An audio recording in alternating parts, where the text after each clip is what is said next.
मैं first year में भी एक बार फेल हुआ, फाइनल ईयर में प्रैक्टिकल में फेल हुआ। फेलियर से कभी डरना नहीं चाहिए। फेलियर आदमी को ये सिखाती है कि कहीं ना कहीं कुछ कमी है, हम उसको रेक्टिफाई करें।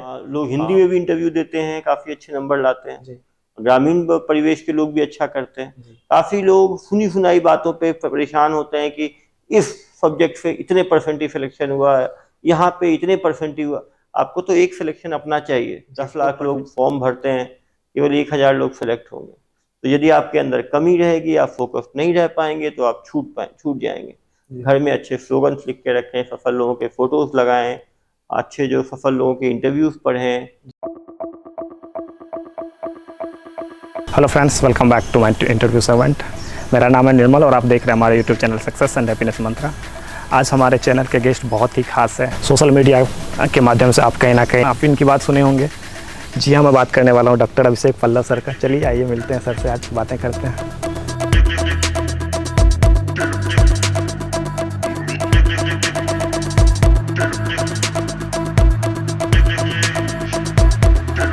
संडे को भी छुट्टी नहीं मनाते सर आप? पुलिस, डॉक्टरी अब तो लाइफस्टाइल का पार्ट हो गया। पिछले 25 साल से मैं 24/7 जॉब में ही हूँ जी। और भगवान ने इतना मौका दिया है कि जनता के लिए कुछ कर पा रहा हूँ, अपने लिए कुछ कर पा रहा हूँ। निश्चित रूप से ये मौका बहुत लोगों को नहीं मिलता और जब आदमी यंग है, एनर्जी है, तो पूरे दमखम के साथ समाज के लिए काम करना चाहिए। बस आपका बहुत बहुत स्वागत है हमारे चैनल पे। धन्यवाद sir, please tell me little bit about yourself. मेरा नाम डॉक्टर अभिषेक पल्लव है जी। मेरे पापा मिलिट्री इंजीनियरिंग सर्विसेज में थे जी। तो भारत के अलग अलग जगह पे उनकी पोस्टिंग रही। जी। मैं केंद्रीय विद्यालय से पढ़ाई किया हूँ। जी। रांची, उसके बाद सिलीगुड़ी, वेस्ट बंगाल, पुणे, महाराष्ट्र, दिल्ली और फिर गोवा से मैंने +2 किया। जी। +2 करने के बाद मैंने गवर्नमेंट मेडिकल कॉलेज गोवा से MBBS 1999 से 2005 के बीच में किया। जी। और उसके बाद एम्स न्यू दिल्ली से मैंने MD साइकेट्री अपना पोस्ट ग्रेजुएशन 2006 से 2009 के बीच में किया। जी। उसके बाद दिल्ली के अलग अलग government hospital, GB Pant, UCMF में अपनी सेवाएं देने के बाद 2012 सिविल सर्विसेज एग्जाम से मुझे IPS एलोकेट हुआ और छत्तीसगढ़ काडर मिला। जी। छत्तीसगढ़ में आने के बाद अति संवेदनशील नक्सल क्षेत्र दंतेवाड़ा में 6 वर्षों तक मैंने शुरू में एडिशनल SP और फिर पुलिस अधीक्षक के रूप में कार्यरत रहा।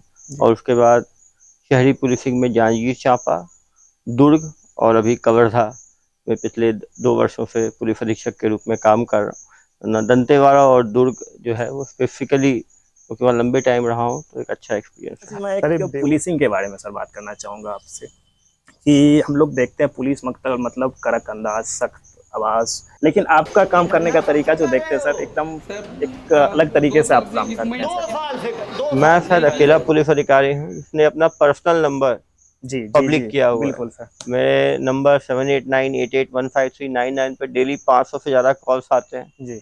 हजारों व्हाट्सएप आते हैं। काफ़ी लोग जो परेशान रहते हैं वो कॉल करते हैं। क्योंकि पुलिस स्टेट का सब्जेक्ट है तो काफ़ी दूसरे राज्य के लोग फ़ोन करते हैं तो उनको क्या किया जा सकता है ये सलाह मेरे द्वारा दी जाती है। कुछ अपने स्टेट के लोग होते हैं, ज़िले के लोग होते हैं, उनका तुरंत कार्रवाई की जाती है। जी। निश्चित रूप से जनता के साथ जुड़ के जो काम करने की जो मेरी कोशिश है वो लगातार है। इसमें जब मैं दुर्ग में था तो ये महादेव ऐप एक बहुत बड़ा जिसमें अभी भी ED द्वारा भी कार्रवाई की जा रही है।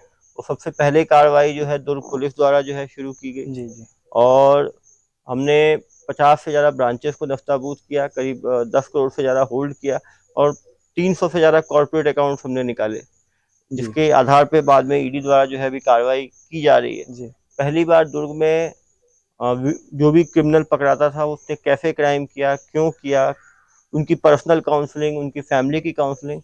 और मुझे बहुत खुशी है कि 1.25 साल मैं दुर्ग में रहा, एक भी क्रिमिनल जो एक बार क्राइम करता था वो दोबारा उसने क्राइम नहीं किया। पहले ये देखा जाता था कि एक ही आदमी एक क्राइम किया, फिर वो जेल गया, जेल से निकलने के बाद उसने और गंभीर अपराध किया। तो हमें अपराध से नफरत करना है, अपराधी से नहीं। और हमें अपराधी को सुधारने की कोशिश करनी है। यदि समाज अपराधी को सुधरने का मौका नहीं देगा तो वो अपराधी के पास अपराध के सिवाय कोई दूसरा काम आएगा नहीं उसे। इसलिए बहुत जरूरी है कि हम पुलिस वेरिफिकेशन करते हैं, उसमें कोई आदमी जेल से छूटा है तो हम उसको वेरीफाई नहीं करते, तो उसको कोई जॉब में नहीं रखता। तो जरूरी है कि हम जो है अपराधी को भी सुधरने का मौका दें, उसको हम कुछ नौकरी दें, उसको हम काम पे लगाएं। नहीं तो यदि वो निकलेगा, कहीं से काम नहीं मिलेगा, दोबारा वो अपराध की दुनिया में चला जाएगा। तो लगातार अब सॉफ्ट टच की बात आपने की। लोग, जब मैं पुलिस में ज्वाइन हुआ तो बहुत लोग मुझे बोले, सर आप अधिकारी तो अच्छे हैं लेकिन आपको आईएएस होना चाहिए था। जी कुछ लोग बोले, सर आप डॉक्टर तो अच्छे हैं लेकिन पुलिस में आप नहीं चल पाएंगे। जी। मैं दंतेवाड़ा जैसे नक्सल क्षेत्र में भी रहा, मैं यहाँ भी रहा, दुर्ग जैसे शहर में भी रहा। मेरा मानना यह है कि हमें अपनी वाणी से कठोर होने की जरूरत नहीं है, हमें कानून को कठोरता के साथ लागू करना है, बिना डर के, बिना द्वेष के, ट्रांसपेरेंसी के साथ यदि हम कार्रवाई करें तो पुलिस की प्रतिष्ठा भी बढ़ती है और जनता में भरोसा भी बढ़ता है। हम लोग रात में गश्त करते थे, जो लोग घुमंतू लोग होते थे उनको समझाया करते थे, जो लोग ट्रैफिक नियम का पालन नहीं करते थे उनको समझाया करते थे। जी और मैंने देखा है कि यदि हम प्यार से भी चीज़ों को बताएं तो कहीं ना कहीं लोग के अंदर सेल्फ रिफ्लेक्शन होता है, और जी जब सेल्फ रिफ्लेक्शन होता है तो एक लॉन्ग लास्टिंग चेंज आता है। डरा के धमका के आप 2 दिन, 5 दिन, 10 दिन तक दबाव बना सकते हैं, जी वो जो है वो आपके बिहेवियर में चेंज नहीं आता। जी बिहेवियर चेंज के लिए रियलाइजेशन बहुत जरूरी है। जी और सोशल मीडिया का हमने भरपूर यूज किया। जी कहीं ना कहीं पुलिस के अंदर एक डर, सरकारी organisation, media, electronic media, social media से काफी डरती थी। जी पुलिस को लगता था कि हम मीडिया के सामने कुछ करेंगे तो हमारी प्रगति बाहर निकल जाएगी, हमारी चीजें कमी निकल जाएगी। काफी लोग, जब मैं मीडिया के सामने प्रेस कॉन्फ्रेंस लेता था अपराधी से, काफी पुलिस वाले डरते थे कि सर यदि उसने वो बोल दिया तो मैं नहीं किया है। मैंने कहा यदि आपने सही आदमी को पकड़ा है तो आप क्यों डर रहे हो? जी कोई भी आदमी जब उससे आप दिल से जो संवाद करते हो, दिल से वो सही बातें बताता है। जी और मुझे खुशी है कि 150 से ज्यादा जो मैंने प्रेस कॉन्फ्रेंस किए, सभी में उन्होंने अपना अपराध माना और कहीं ना कहीं उन्होंने अपनी गलती मानी, और सबके जीवन में एक जो है पॉजिटिव चेंज आया। एक चोर को हमने पकड़ा था, उसने तो ये बताया कि 10,000 चोरी का सामान उसने गरीबों में दान कंबल कर दिया। जो बांट दिया। जी और पहले कुछ लोगों को पहले ऐसा लगा कि वो ऐसे ही बोल रहा है।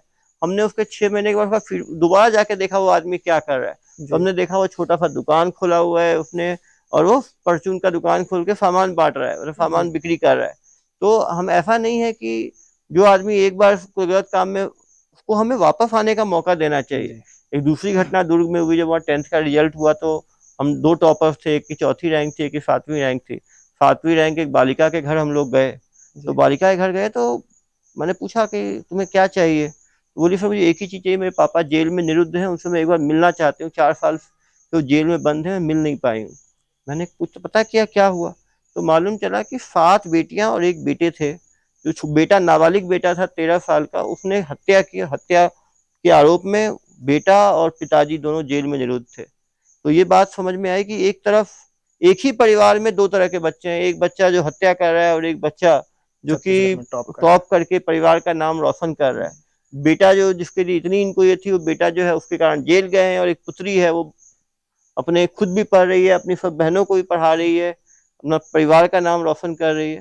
तो काफी बार ऐसा होता है, परिवार में एक अपराधी हो जाए तो पूरे परिवार को हम बाइकआउट कर देते हैं, है। गलत जी नजर से देखते हैं, तो बाकी लोग भी अपराध की तरफ ढकेले चले जाते हैं। जी तो कोई परिवार अपराधी नहीं होता, व्यक्ति अपराधी होता है। तो बहुत जरूरी है कि हम सबको समाज में मिलने का और इंटीग्रेट होने की का मौका दें। तो निश्चित रूप से जो है इसीलिए हमें अपराधी की भी फैमिली काउंसलिंग और पर्सनल काउंसलिंग की आवश्यकता है। थैंक यू सर, आपने इतने अच्छे तरीके से बताया। और सर हमारे इंडिया में क्रिमिनल साइकोलॉजी के ऊपर बिल्कुल भी बात नहीं किया जाता है। कोई अपराधी अगर 1 साल 2 साल की बच्ची के साथ रेप करता है तो क्या वो मानसिक रूप से ठीक है जो उसने ऐसा अपराध किया? निश्चित रूप से यदि कोई बहुत ही दुर्दांत और बहुत ही गंभीर और इस तरह की घिनौने हरकतें करता है, जी तो ऐसे व्यक्ति की निश्चित रूप से जो उसकी साइकोलॉजी है उसमें कुछ ना कुछ गड़बड़ है, उसके जी मेंटल हेल्थ में कहीं ना कहीं प्रॉब्लम है, जी और उसकी पूरी जांच की आवश्यकता है। कहीं ना कहीं समझने की जरूरत है कि उसने ऐसा क्यों किया, क्या कंडीशंस रहे थे। आ, ऐसे लोग दोबारा इस तरह के अपराध करने के लिए प्रोन रहते हैं, तो ऐसे लोगों को नज़र रखने की जरूरत है, देखने की जरूरत है उसका फाइनेंशियल स्टेटस क्या है, उसकी फैमिली स्टेटस क्या है, वो किस समाज से बिलोंग करता है, किस तरह से उसकी cultural, social, economic, personal, familial, सब चीज़ को समझने की जरूरत है। जी और कहीं ना कहीं ऐसे लोगों को फास्ट ट्रायल करके इनको सजा दिलाने की भी जरूरत है, क्योंकि ऐसे लोग जो कि इस तरह का दुर्दांत कार्य करते हैं, इनको समाज में रहने से निश्चित रूप से समाज को खतरा है। और अब ऐसे लोगों को यदि हम, क्योंकि हमने कड़े कानून बनाए हैं, पॉक्सो जैसे कानून हैं जिसमें कि कड़े फांसी तक की सजा है, और ऐसे लोगों को निश्चित रूप से सजा हमें दिलवानी चाहिए, जिससे जो बाकी लोग हैं जो इस तरह करने की सोच रहे हो वो उससे हटे और समाज जो है एक शांत समाज बन पाए। सर ऐसा देखा जाता है पुलिस अक्सर first degree, second degree, even third degree का प्रयोग करके भी अपराधी से वो चीज नहीं निकलवा पाती है जो आप प्यार से पूछ के निकलवा लेते हैं। इसके पीछे क्या आपका डॉक्टरी का कुछ बेनिफिट मिलता है? निश्चित रूप से एक इंट्रोगेशन भी एक बहुत ही, पुलिस में हार्ड स्किल के साथ सॉफ्ट स्किल की भी आवश्यकता है जी कम्युनिकेशन स्किल, कैसे बात करना है, इंट्रोगेशन स्किल्स, जी law and order handling skill, negotiation skills, stress management skill, crisis management skill. कहीं ना कहीं पुलिस जो है सॉफ्ट स्किल्स में कमजोर पाई जाती है। जी ये हम पुराना सिस्टम है, अंग्रेजों के समय से चला आ रहा है कि कोई मारो पीटो से उगलवाओ। जी पुलिस के सामने दिया हुआ बयान वैसे भी कोर्ट में वैलिड नहीं है। जी यदि आप उसको प्यार से बैठाएंगे, यदि आप पॉइंट टू पॉइंट पूरे सीक्वेंस ऑफ इवेंट्स को क्लियर करेंगे, जो साक्ष्य है, फिजिकल साक्ष्य, बायोलॉजिकल साक्ष्य, ह्यूमन एविडेंस, उन सबको जोड़ेंगे, टेक्निकल एविडेंस, और उसके सामने प्रस्तुत करेंगे, कन्फ्रंट करेंगे, और कड़ी बदर कड़ी उसको हम जोड़ेंगे, तो निश्चित रूप से, और हम बात करेंगे उसको, उनसे एविडेंस को जोड़ेंगे, तो निश्चित रूप से एक स्ट्रॉन्ग केस बनता है और कोर्ट प्रेजेंट भी होता है। काफी बार हम प्रेशर में आते हैं कि तुरंत हमें केस को क्रैक करना है, हम जल्दबाजी में किसी को पकड़ लेते हैं। जी हमें ये भी देखना चाहिए कि कोई भी बेगुनाह कभी जो है जेल ना जाए, बड़ी चीजों में ना फंसे। बहुत जरूरी है कि हम तसल्ली रखें, एक प्रोफेशनल पुलिसिंग करें, एक साइंटिफिक एविडेंस बेस्ड पुलिसिंग करें। जी और यदि हम साइंटिफिक एविडेंस बेस्ड पुलिसिंग करेंगे, लगातार चीजों को मीडिया के साथ साझा करेंगे, तो पुलिस का जो कार्य है वो अप्रिशिएट भी होता है और जनता में पुलिस के प्रति भरोसा भी बढ़ता है। सर एक चीज और देखा जाता है, पुलिस पनिशमेंट बेस ज्यादा काम करती है, प्रिवेंशन में कम है। जैसे कभी ट्रैफिक पुलिस पकड़ते हैं तो चालान पहले काटना है, या इस टाइप का नहीं व्यवस्था कि हेलमेट, या अगर उनका पॉल्यूशन नहीं है तो वो बना के दे दें, ऐसा कुछ? नहीं, बिल्कुल आपने ठीक बात बोली है कि प्रिवेंशन पे काम करना है, क्राइम हमें रोकना हमारा एम होना चाहिए। जी इसी के लिए पुलिस जो है विजिबल पुलिसिंग भी करती है। हम रात में निकलते हैं जनता के बीच में, जिससे जो भी कानून तोड़ने वाले हैं, पीने वाले हैं, जो हल्ला करने वाले हैं, वो डरे ना निकले। जहाँ तक ट्रैफिक वायलेशन की बात है, लगातार हम कैंपेन कर रहे हैं कि लोग हेलमेट पहने, लोग सीट बेल्ट लगाएं, लेकिन कहीं ना कहीं जिसके दुर्गामी रिजल्ट होते हैं वो आदमी तुरंत चेंज नहीं होता। जी आदमी को लगता है अरे मैं तो हमेशा बिना हेलमेट के निकलता हूँ, मुझे कुछ नहीं क्या होता। होगा? तो वो एक कहीं ना कहीं वो निडरता उनके अंदर रहती है, वो दूसरे को देखते हैं वो भी बिना हेलमेट के है, हम भी हैं। जी यही व्यक्ति जब दिल्ली जाता है तो हेलमेट लगाता है, जब बाहर जाता है, विदेश जाता है तो हेलमेट लगाता है। तो कहीं ना जी कहीं इस जरूरी है कि स्कूल के साथ ही हम उसको एक हैबिट का फॉर्म बना लें। जी जैसे हम बाहर निकलते हैं, मोबाइल अपना चेक करते हैं, घड़ी चेक करते हैं, पेन रखते हैं, कपड़े पहनते हैं, उसी तरह वो एक हमारी हैबिट में बैठ जाए कि हम। और बहुत जरूरी है कि कोई भी कानून नियम तोड़ रहा है तो बाकी लोग उसको रोके टोके। जी अभी मैं दिल्ली जा रहा था 2 दिन पहले अवार्ड लेने के लिए, जी तो मेरे लगातार व्हाट्सएप आते रहते हैं, तो मैं फ्लाइट में बैठ के मैं मोबाइल देख चेक कर रहा था। जी तो मुझे बगल में बैठे हुए भाई साहब ने बोला कि सर फ्लाइट में फ्लाइट मोड पे रखा कीजिए, कम्युनिकेशन बिगड़ता है इससे। जी तुरंत मुझे आभास हुआ, मैंने अपना फ्लाइट मोड में डाला। देखिए ऐसा नहीं है कि हर आदमी गलतियां करता है। जी यदि हम ये सोचें कि कौन टोकेगा, वो केवल पुलिस रोकने के लिए नहीं है। हर व्यक्ति, परिवार से कोई बिना हेलमेट के निकल रहा है तो परिवार वालों को टोकना चाहिए, जी कोई पड़ोसी देखा तो उसको टोकना चाहिए, हम यदि कहीं कचरा फेंक रहे हैं तो सामने वाले व्यक्ति को टोकना चाहिए। जी यदि हम समाज में बदलाव चाहते हैं तो हर व्यक्ति को अपना कंट्रीब्यूशन देना देना पड़ेगा। हम सोचते हैं हम बोलेंगे तो हम खराब क्यों बने। जी हम, कोई आदमी कितना भी ताकतवर हो, कोई आदमी कितना भी गलती कर रहा है, तो हमारे अंदर एक कुवत होनी चाहिए कि हम एक नागरिक के रूप में हम बताएं कि ये गलत हो रहा है, जी आपको इसमें सुधार करना चाहिए। यदि हर आदमी डेली खुद नियम को फॉलो करने लग जाए और लोगों को रोकना टोकना शुरू कर दे, जी हो सकता है आपके रुकने का वो मजाक उड़ाए, वो आपको फॉलो ना करे, लेकिन यदि आप 100 लोग को बोलोगे तो कम से कम 2 या 3 लोगों के मन में वो बात बैठेगी। जी और सर ऐसे ही धीरे धीरे करके बदलाव आता है। बिहेवियर चेंज एक दिन में नहीं आता। यदि हम बात कर रहे हैं अमृतकाल का, अपने देश को दुनिया का सुपर पावर बनाने का, जी तो हर नागरिक को उसमें कंट्रीब्यूट करना पड़ेगा। हम बाहर कुछ विदेश जाके देखें वहाँ कितना साफ रहता है, सुथरा रहता है। जैसे अपने हम घर को साफ करते हैं जी और कचरा निकाल के हम बाहर फेंक देते हैं। जी तो यदि हर व्यक्ति, एक आदमी जो कचरे का डब्बा बाहर लगाए, अपना कचरा लेके डब्बे में फेंके, तो उसको देख के आज नहीं तो कल कम से कम 2-4 लोग और अपना डब्बा रखना शुरू करेंगे। जी तो हम अपने अंदर सुधार लाएं और अपने परिवार से शुरू करें, फिर अपने समाज में जाएं, फिर राज्य में जाएं, निश्चित रूप से बदलाव आएगा।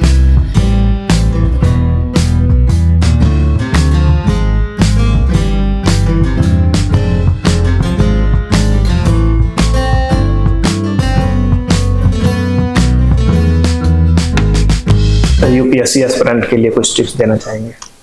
मैं सभी यूपीएससी एस्पिरेंट्स को कहूँगा, आजकल लोग बहुत जल्दी तैयारी शुरू करने लग गए हैं। जी जो स्कूल के बच्चे हैं जो कि यूपीएससी देना चाहते हैं, उनके लिए मेरा है कि जो आप जिस क्लास में हैं 6 से लेकर 12 तक, जी एनसीईआरटी बुक्स को अच्छी तरह पढ़ें, हर सब्जेक्ट को इम्पोर्टेंस दें। हिस्ट्री हो, ज्योग्राफी हो, इकोनॉमिक्स हो, पॉलिटी हो, साइंस हो, वो हर सब्जेक्ट बाद में काम आता है।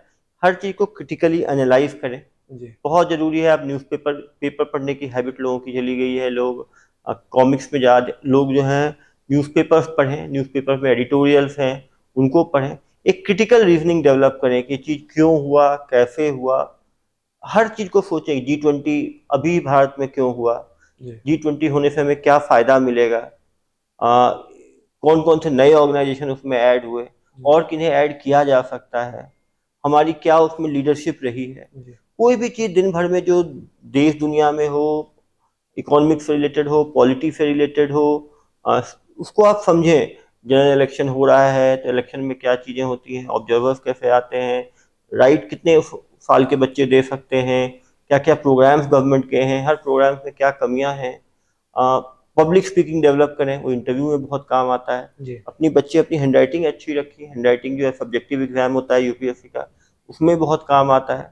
जो लोग कॉलेजेज में हैं वो अपने सब्जेक्ट्स पर ध्यान दें, क्योंकि एक ऑप्शनल रखना होता है।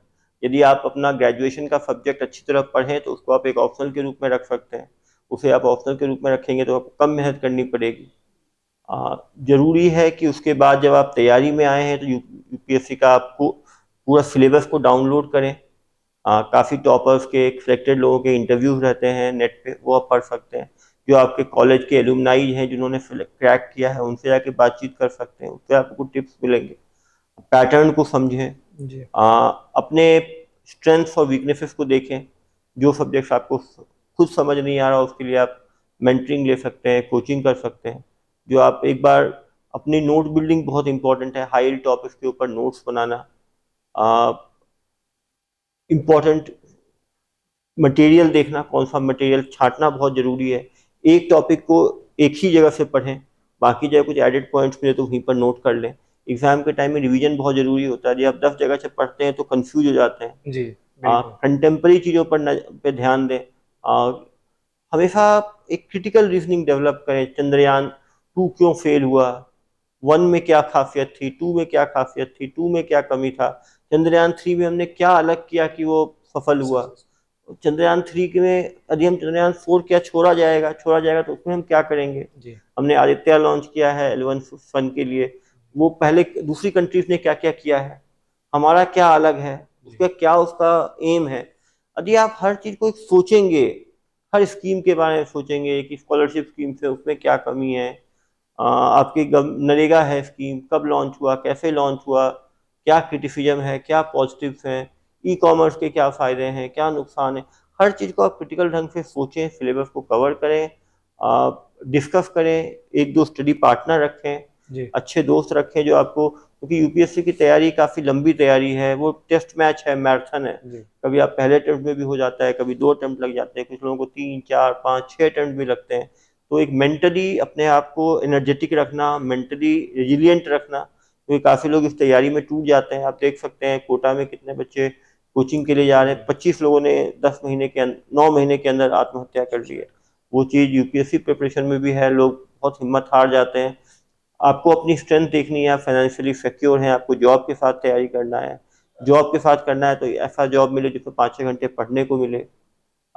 ऐसा जॉब मिले कर रहे हैं जिसमें कि आप कैरी फॉरवर्ड ना करते हैं। यदि ऑफिस का चीज़ आपके दिमाग में घूमती रहती है तो आप फोकस नहीं कर पाएंगे। तो ऐसा जॉब लें जो स्ट्रेस कम हो, जिसमें जिसमें कि आप घर आके पढ़ सकें।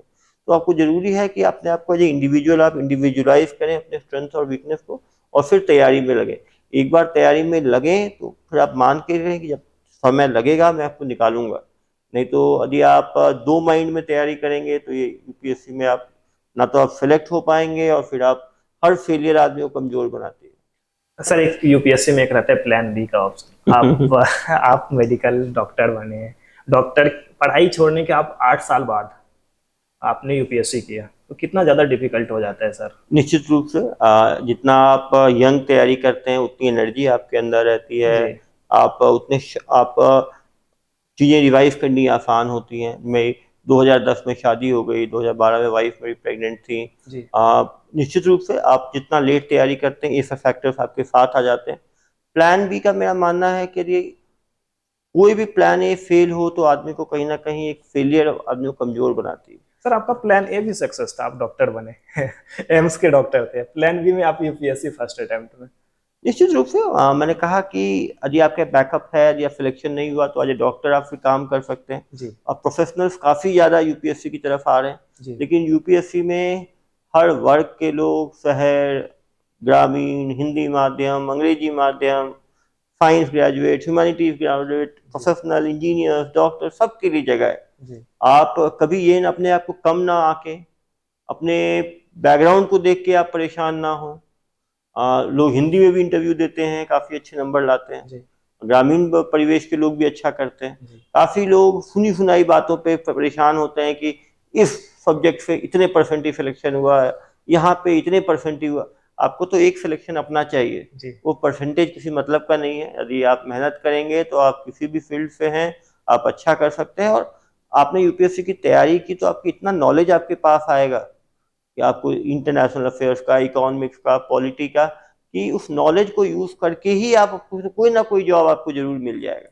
आप प्राइवेट सेक्टर में भी जाएंगे, आप इंटरव्यू में इतने कॉन्फिडेंट दिखेंगे, इतनी नॉलेज आपको दिखेगी कि वहां भी आप हाथों हाथ लिए जाएंगे। जी तो कभी भी ये ना सोचें कि नहीं होगा तो क्या होगा।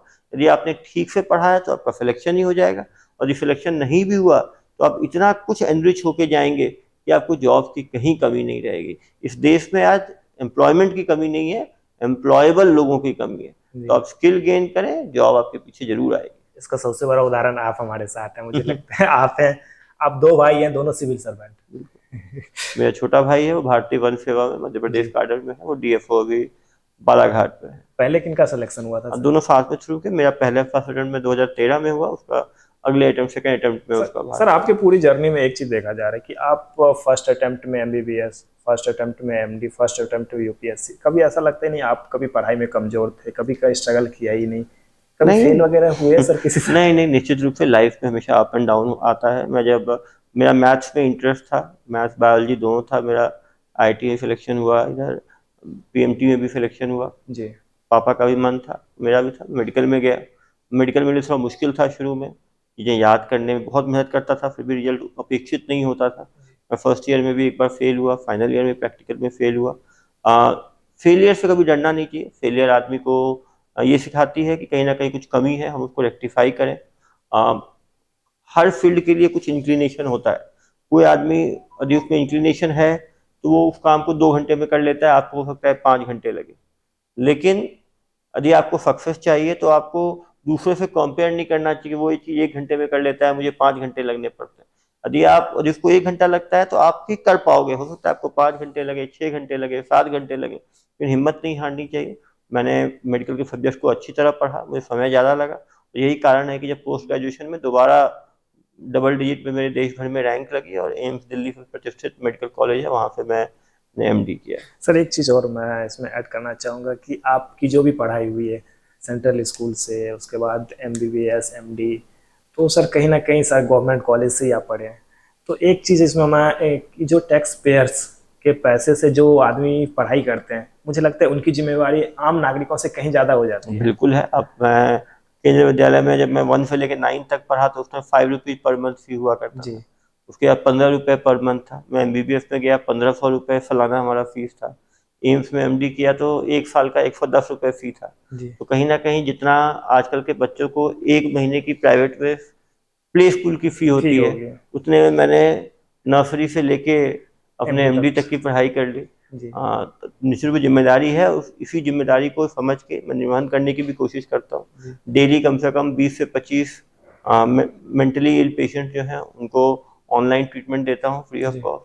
काफ़ी लोग मेरी काउंसलिंग में हैं, उनको काउंसलिंग करता हूँ। तो निश्चित रूप से जब अंदर अंदरूनी क्षेत्र में या डॉक्टरों की कमी है, हम जाते हैं, दवाई बांटते हैं लोगों को जनरल फिजिशियन की तरफ।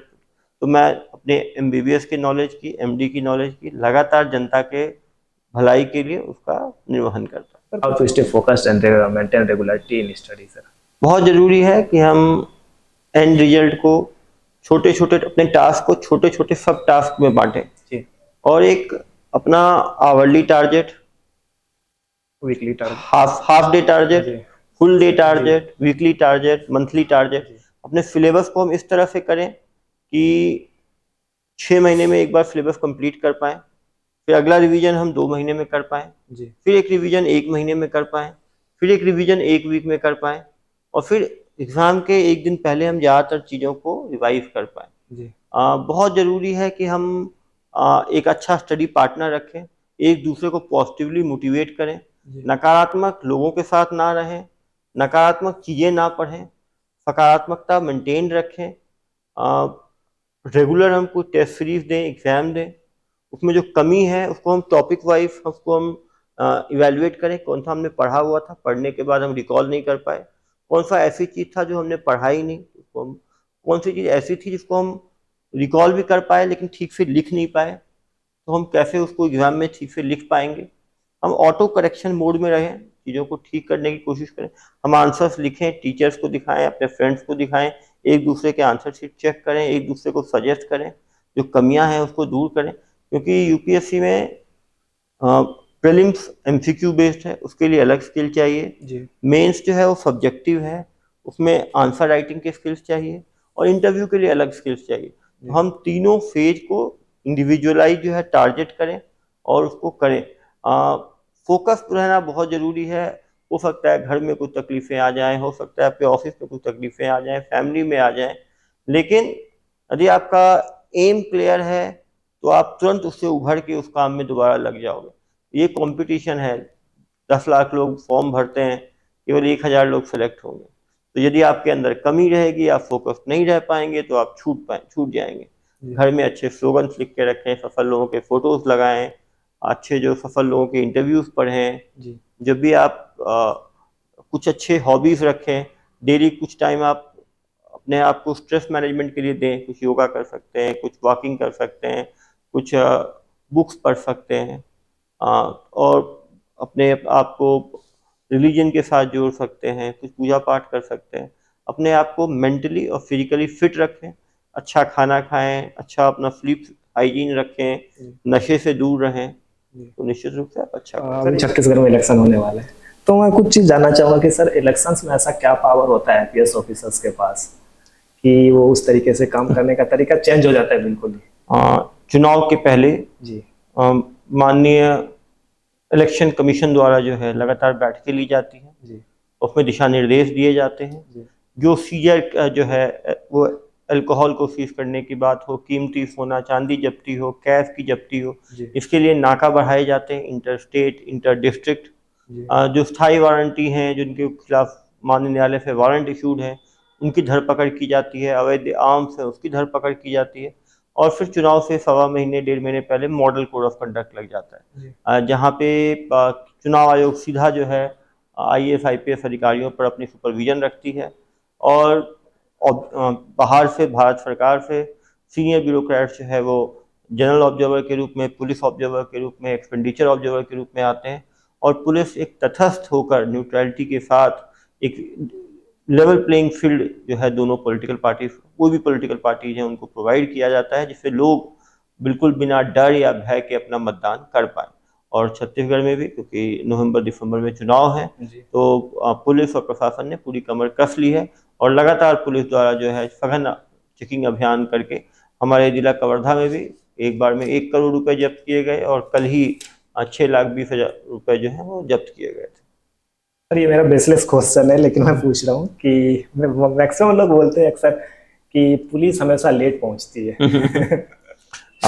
यदि पुलिस हमेशा लेट पहुँचती जी। तो देश दुनिया में कानून की व्यवस्था नहीं रहती। जी। दुनिया भर में एक एजेंसी है जो आज तक कभी हड़ताल में नहीं गई, जी, वो बिल्कुल पुलिस सर। गई है। यदि पुलिस एक दिन अपना काम बंद कर दे जी, तो आप एक दुनिया की इमेजिनेशन नहीं कर सकते। बिल्कुल सर। लूट पाट, चोरी डकैती, बिल्कुल। बलात्कार, मर्डर, मतलब लोग अपनी गलत इच्छाओं को कहीं ना कहीं कानून के डर से और पुलिस के डर से रोक के रखते हैं। हम बिजनेस इसलिए कर पाते हैं क्योंकि लोगों को पुलिस का डर है। जी।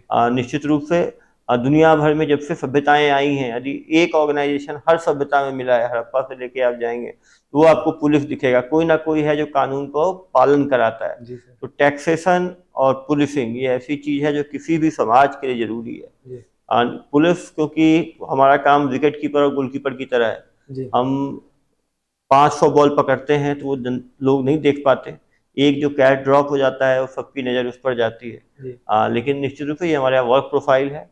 हम जो हमारी कमियां हैं, निश्चित रूप से जनता, क्योंकि हम पब्लिक मनी से हमें सैलरी मिलता है तो हम अकाउंटेबल है जनता के लिए। जनता को हमारी कमी निकालने का अधिकार है जी। और हमें भी ज़रूरत है कि हम उसको क्रिटिकली एग्जामिन करें और उस क्रिटिसिज्म को पॉजिटिव वे में लें। और जो सुधार की जरूरत पुलिस के अंदर है, एज ए पुलिस लीडर हमारी जिम्मेदारी है कि हम अपने नीचे लोगों को ब्रीफ करें, ट्रेन करें और जनता के एक्सपेक्टेशन के अनुसार 21st सेंचुरी की प्रोफेशनल पुलिसिंग कर पाए। सर, एक not only Chhattisgarh, even Bharat के हर एक जिले से ये मांग आती है कि मेरे यहाँ भी आईपीएस अभिषेक पल्लव सर जैसे एसपी होते हैं, काश। निश्चित रूप से जनता का प्यार है। सोशल मीडिया और इलेक्ट्रॉनिक मीडिया, प्रिंट मीडिया के ज़माने में चीज़ें फैलती हैं, तेज़ी से वायरल होती हैं। जी। खुशी है मुझे कि अच्छी चीज़ें यदि वायरल हो, जिससे लोग कुछ अच्छा अनुसरण करें तो वो अच्छी बात है।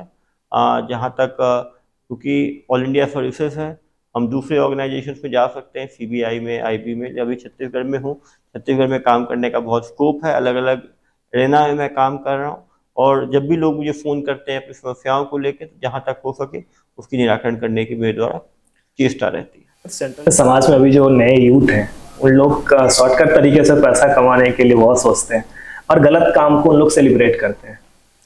कोई भी गलत काम हो, वो ऑनलाइन बेटिंग हो, प्रोस्टिट्यूशन हो, ड्रग्स बेचने का काम हो, इलीगल काम हो सकता है, तुरंत हमें सक्सेस दे, लेकिन लॉन्ग टर्म में सारे अपराध के नतीजे जो हैं वो स्वयं के लिए, अपने परिवार के लिए और अपने नज़दीक परिजनों के लिए बहुत ही ज़्यादा दुखदायी रहता है।